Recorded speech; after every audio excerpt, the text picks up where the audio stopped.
রুদ্র আর মেঘলা ছোটবেলার বন্ধু। তাদের বন্ধুত্ব ছিল নিখাত আর সাদামাটা।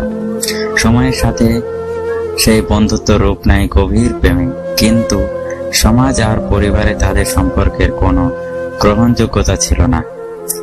রুদ্র ছিল মধ্যবিত্ত পরিবারের ছেলে, যার স্বপ্ন ছিল বড় একজন লেখক হওয়া। অন্যদিকে মেঘলা ধনী ব্যবসায়ীর মেয়ে, যার ভবিষ্যৎ আগে থেকেই নির্ধারিত ছিল। তাদের ভালোবাসা ছিল বাস্তবতা আর স্বপ্নের মাঝে টানাপোড়েন। একদিন মেঘলার বাবা তাদের সম্পর্ক জানতে পারেন। তিনি মেঘলাকে বাড়িতে বন্দি করে রাখেন এবং রুদ্রকে হুমকি দেন যেন সে তার মেয়ে থেকে দূরে সরে যায়।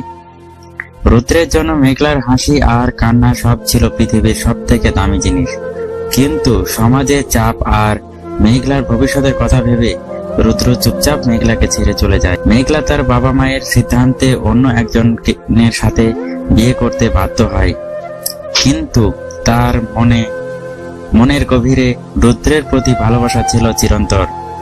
অন্যদিকে রুদ্র তার কষ্টগুলো লেখায় প্রকাশ করতে শুরু করে। তার লেখা বইগুলো একদিন বিখ্যাত হয়ে ওঠে। অনেক বছর পর এক বই মেলায় তাদের দেখা হয়।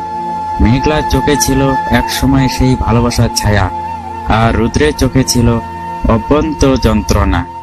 কিন্তু তখনও তারা একে অপরকে বলতে পারেনি, তোমাকে আজও ভালোবাসি। তাদের সেই চোখের ভাষায় ছিল অগণিত কথার ভিড়, কিন্তু সময়ের অবার্তে তারা দুজনেই অচেনা হয়ে গেছে।